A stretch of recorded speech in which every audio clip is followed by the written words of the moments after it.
제야의 종소리와 함께 새해가 밝았습니다. 짙은 안개 속에서도 새해 첫 해를 보려는 인파가 북적였습니다.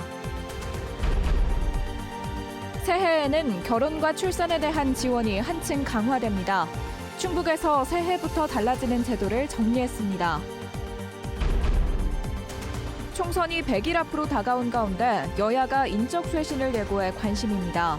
충북은 현역 의원 8명 가운데 5명이 3선 이상입니다. 2년 전 탈레반 정권을 피해 아프간에서 넘어온 특별 기여자들은 충북에 정착했지만 온전한 삶을 살긴 어려웠습니다. 여권도 없는 외국인 신분이라 사실상 국경 안에 갇히게 됐습니다. 시청자 여러분 안녕하십니까? 계속해서 뉴스데스크 충북 소식입니다. 충북에서도 새로운 각오와 함께 새해를 시작하려는 시민들로 곳곳이 북적였습니다. 짙은 안개로 멋진 일출은 보기 어려웠지만 저마다 마음속에 빛나는 해를 떠올리며 새로운 희망을 품었습니다. 김은초 기자가 보도합니다. 제야의 종소리가 울려 퍼지고 2024년의 시작을 알리는 폭죽이 밤하늘을 환하게 밝힙니다. 타종 행사에 이어 새해 첫 해돋이 명소에도 인파가 이어졌습니다. 구름 뒤로 떠오르는 해를 바라보며 새해 소원을 빌어봅니다. 우리 가족 전체가 행복하고 건강하게 한 해 잘 보냈으면 좋겠습니다. 하지만 충북 대부분 지역에서는 짙은 안개 때문에 해돋이를 볼 수 없었습니다. 수백 명의 인파가 들판을 가득 채워 기다렸지만 아침이 밝은 뒤에도 해는 모습을 드러내지 않았습니다. 해가 떴으면 더 좋았을 텐데 그래도 함께 이렇게 와서 새해를 맞이하니까 좋아요. 쌀쌀한 날씨에 텐트까지 준비했던 해맞이객들도 아쉬운 발걸음을 돌려야 했습니다. 안개가 자욱한 거를 미리 알고는 왔어요. 그래도 준비한 만큼 신년 분위기만 즐기러 나왔습니다. 아쉬운 대로 흐린 하늘을 배경 삼아 사진을 남기고 가슴속에 빛나는 해를 떠올리며 새로운 희망을 품었습니다. 가족도 다 건강하고 좀 사회가 좀 안정적이고 건강한 우리나라가 됐으면 좋겠어요. 새해 첫날 떡집은 이른 아침부터 북새통입니다. 해돋이 갔다가 오는 길에 새해 아침이라 떡국 끓여 먹으려고 떡하고 사러 왔습니다. 대목을 맞아 떡도 넉넉히 준비했습니다. 평소보다 한 6배는 더 나가겠죠. 많이 나갑니다. 떡국도 많이 나가고 다양한 종류로 많이 준비했습니다. 떡국을 한가득 만들어 이웃 주민들에게 마음을 나눈 사람들도 있습니다. 따끈한 떡국을 먹고 한 해를 무난하게 행복하게 보내시라고 맛있게 드시고 행복하게 웃으면서 가시니까 제 마음도 너무 행복하고 좋습니다. 푸른 용의 해 2024년의 첫날. 흐린 날씨 속에서도 좋은 일만 가득하길 바라는 푸른 기대를 품으며 희망찬 한 해를 시작했습니다. MBC 뉴스 김은초입니다. 갑진년 새해 우리 지역에서는 어떤 일들이 달라질까요? 특히 출산과 육아 분야에서 다양한 지원책이 마련됐는데요. 관련 내용 이병선 기자가 정리했습니다.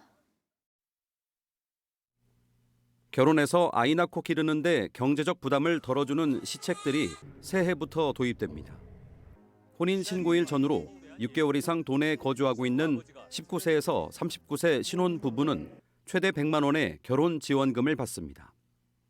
또 혼인신고일 기준 5년 이내 소득 8천만 원 이하인 부부에게는 전 월세 보증금 대출이자 비용도 최대 2년간 연 100만 원 지원됩니다. 청주를 제외한 시군에서 아이를 낳으면 산후 조리비용 50만 원이 나오고 군 지역 임산부는 병원 오가는 교통비를 50만 원까지 받을 수 있습니다. 출생아당 200만 원인 첫 만남 이용권 바우처는 첫째 200, 둘째 이상 300만 원으로 늘어납니다.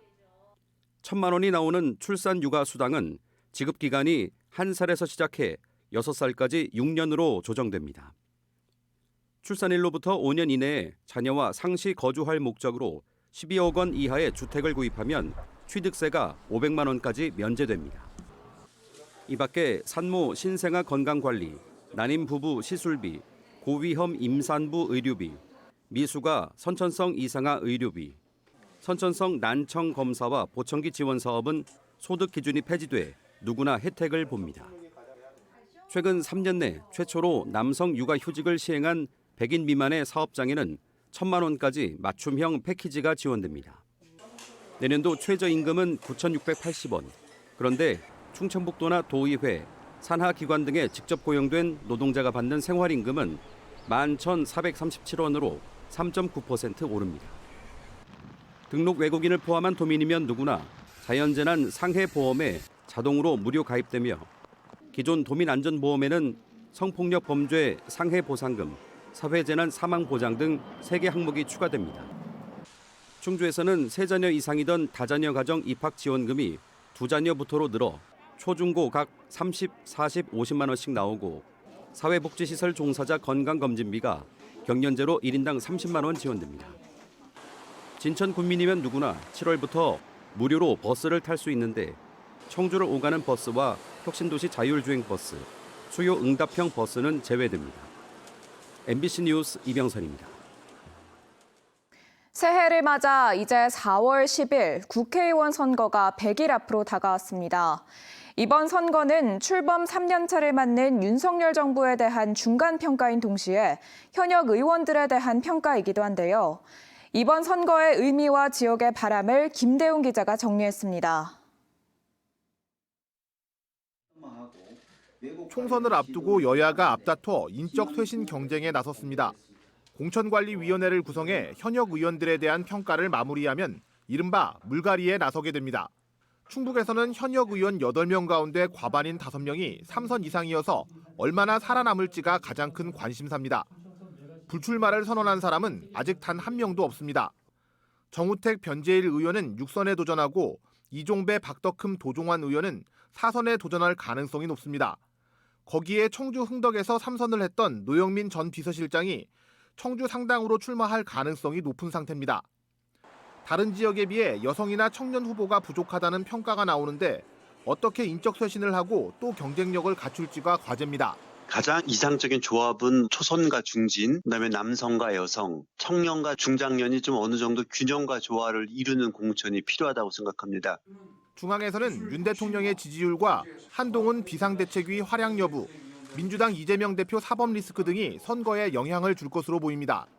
지역에서는 김용환 지사에 대한 평가와 오송 참사 수사 결과 등이 총선에 어떤 영향을 줄지도 관심사입니다. 국정안정대 정권심판, 새정치대 구정치 등 다양한 프레임이 나오겠지만 소멸 위기에 처한 지역 유권자들에게 호소할 수 있는 맞춤형 공약이 필요합니다.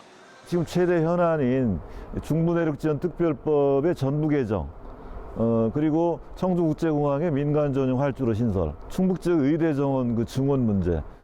총선이 석 달 남짓으로 다가왔지만 지역에서는 아직 이렇다 할 큰 이슈가 없습니다.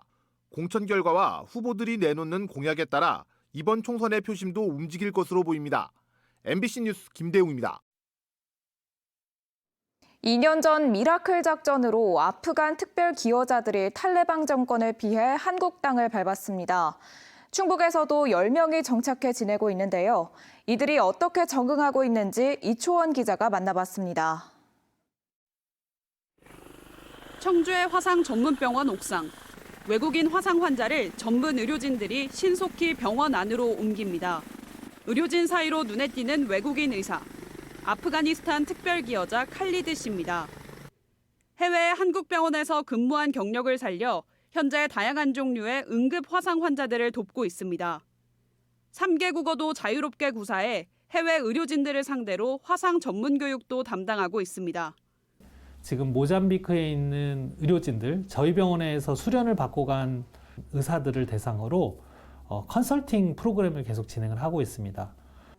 하지만 국적이 여전히 아프간이다 보니 불편한 점이 한둘이 아닙니다. 여권을 만들 수 없어 어떤 이유로든 한국을 떠나 다른 나라로 갈 수 없습니다. 신분이 불확실하다는 이유로 해외 송금도 불가능해 고국에서 어려움을 겪는 가족들에게 경제적인 지원도 할 수 없습니다. 다른 가족 아프가니스탄에서 있는데 직업 없을 때 제가 좀 돈 보내야 돼요. 그래서 지금 여권 없으면 돈 못 보내요. 특별 기여자란 이유로 한국에 정착은 했지만 난민도 아닌 여권 없는 외국인이란 이유로 한국이란 나라에 갇혀버린 겁니다. 그런데도 정부는 방법을 찾고 있다고만 할 뿐 뚜렷한 해결 방법을 내놓지 못하고 있습니다.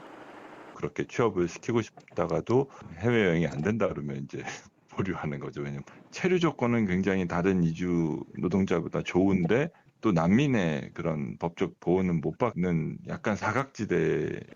탈레반 정권을 피해 우리나라로 온 아프간 특별 기여자들. 한국 정부와 함께 일했던 기여를 인정받은 만큼 지원 방안 마련을 위한 사회적 논의가 필요해 보입니다. MBC 뉴스 이초원입니다. 단양군에 머물렀던 생활인구가 주민등록인구의 9배에 이르는 것으로 집계됐습니다. 정부의 생활인구 시범 산정 결과에 따르면 등록인구 3만 명인 단양군의 생활인구는 9배인 27만 명으로 나타났습니다. 다만 관광지의 특성상 등록인구가 아닌 체류인구의 체류기간은 월 평균 2.4일에 불과했습니다. 생활인구는 기존 등록인구에 더해 잠시 머무는 체류인구까지 전체 인구로 보고 정교한 인구 유인 정책을 내놓기 위해 정부가 새로 만든 개념입니다. 지금까지 뉴스데스크 충북 소식이었습니다. 시청해주신 여러분 고맙습니다.